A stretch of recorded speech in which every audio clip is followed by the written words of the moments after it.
said to be looking to establish his legacy in his final days as Prime Minister. Perhaps he's found one. Future historians may well determine that the demise of the Royal Navy was completed under his tutelage. Yes, once the most powerful navy in the world, the one instrumental in creating and defending an empire that spanned the globe, that saw or deterred the invasion forces of the King of Spain, Napoleon, and Hitler, the Royal Navy might be on the brink of effective distinction. We still await the Defence Investment Plan, expected this week, maybe even tomorrow. But leaks at the weekend suggest the Navy will come a cropper. Future replacements for our ageing destroyers and frigates are to be scrapped. Money instead will go on what are called 6 new Common Combat Vessels, CCVs. In essence, floating tubs designed to coordinate drones and autonomous vessels.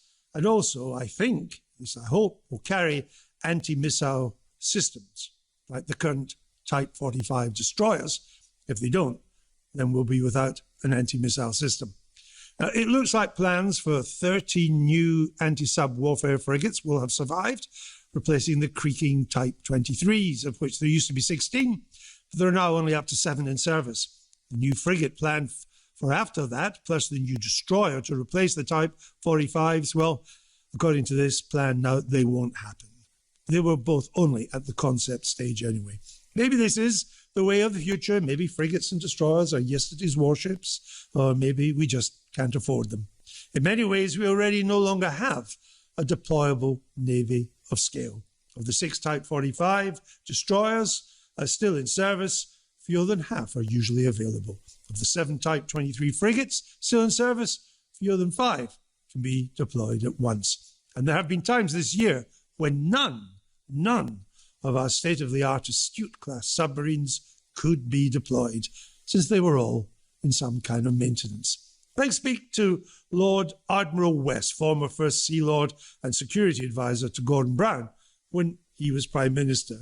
So, Admiral West, what do you make of what we've heard so far, particularly as it affects the Navy, about the Defence Investment Plan?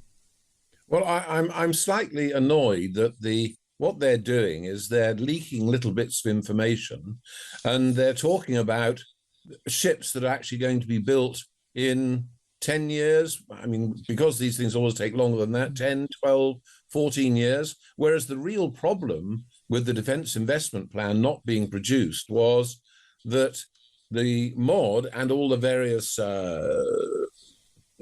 companies that produce arms and weapons and things were not able to make decisions to start rectifying things now. There are 2 types of expenditure in the MOD. One is known as RDEL. That is things like training, operations, spare gear, repair works, getting docks ready and all this sort of thing. The other is CDEL, which is capital expenditure. And what they're doing is leaking this about looking way to the future, saying that some destroyers that hadn't even been decided on at all are not going to be built, but we're going to build these new ships where, again, we've got no real design or anything for that in about 10 to 12 years' time.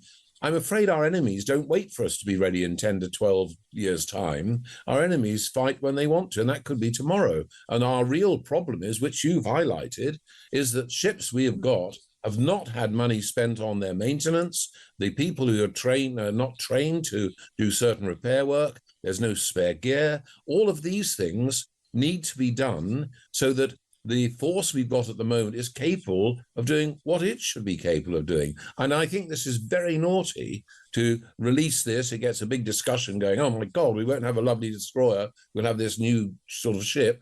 I have no problem with that new ship if it is able to control all of the various hybrid platforms around it. But this is a long way down track, and they need to get to grips with the real problem. The reason that the chief said that they needed over 20 billion for defence to make it work, to stop, and as John Healey said, to stop our people being at risk and dying, that's today, is to get money spent now and to get it spent on these things. This is sort of airy-fairy in the future stuff. Great to sort of talk about, but it's dodging the issue, and I'm a bit annoyed, I have to say.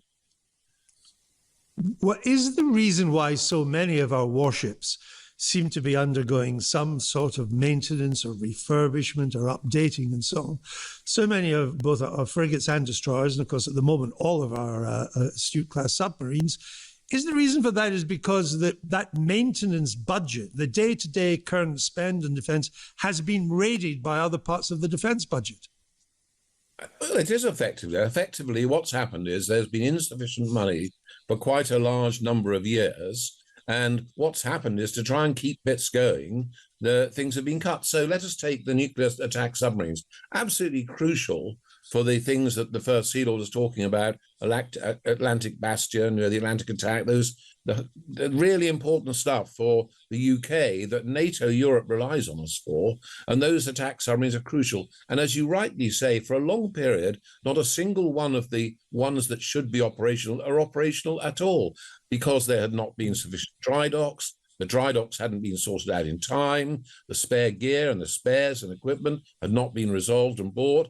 The people trained to actually do that work were not there. I mean, things like nuclear welders and things like all of these things, which seem so boring, are absolutely crucial. And the money was not there for it. And that is the same is true of training.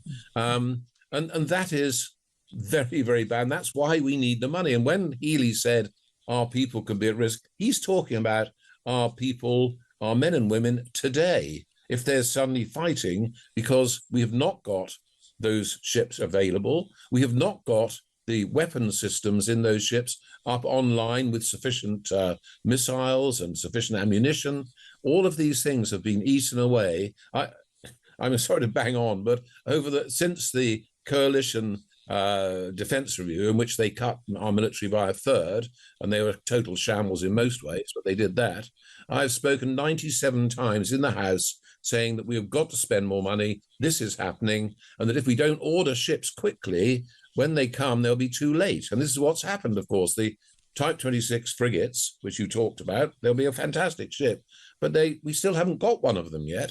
The first one won't be till about 2027, 2028, and the Type 23s, of course, are falling apart and disappearing. This is exactly what was predicted. I mean, I'm sorry, I probably sound frightfully angry, but I am angry, actually, because our Royal Navy is I understand. It's crucial to our nation. When our Navy has been strong, our nation has been safe and sound. When you look at shipping around the world, everyone forgets it until something like the Straits of Hormuz, and our Navy has been responsible very part with other allies for looking after shipping everywhere.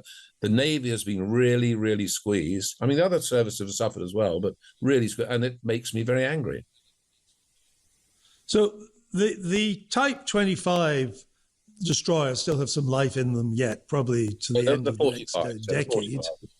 So sorry, I beg your pardon, the Type 45s. The Type 23 frigates, as you say, are beginning to fall apart. Many of them have already been removed from service. Some were sold to Chile as well. And there are new frigates coming, but as you say, there's going to be a frigate gap because they're not coming on time.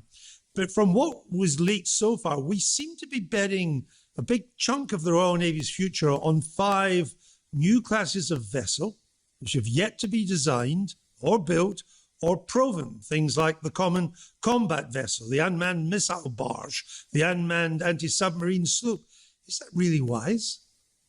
Well, I think you've got to keep some of the things that you know that work. So the Type 45 destroyers, for example, it is again a calumny that they have not been properly maintained. It was a bit of a disaster. They were produced without sufficient proper electrical power generation, and that was a sort of cock-up that should have been resolved at the time. But now they know how to put it right. They've known that for over 10 years. They should have immediately put this reduced number of destroyers, because originally we were going to get 12 of them. They should have rammed them through and got that work done so they're ready and operational. They are very good ships. Their system's good. They can shoot down ballistic missiles, and that all needs to be upgraded. But instead, we've faffed around and not spent it. And we're in a position now where it took us 2 weeks to generate one Type 45 destroyer to get out to the Eastern Med. For the first time in my 60 years on the active list, there was not a single grey hull between Gibraltar and Singapore.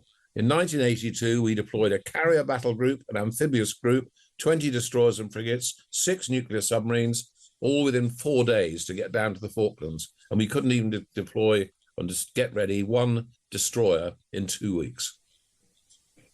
We understand that when this defence investment plan is published, perhaps tomorrow, that it still won't give us a roadmap to when we're going to end up spending 3% of GDP on defence, never mind 3.5%, which we are publicly committed to as well. That's, on the wider defence front, that's quite disturbing, is it not? That is very disturbing, and that's part of the problem with John Healey. I have to say, I have a lot of time for John Healey.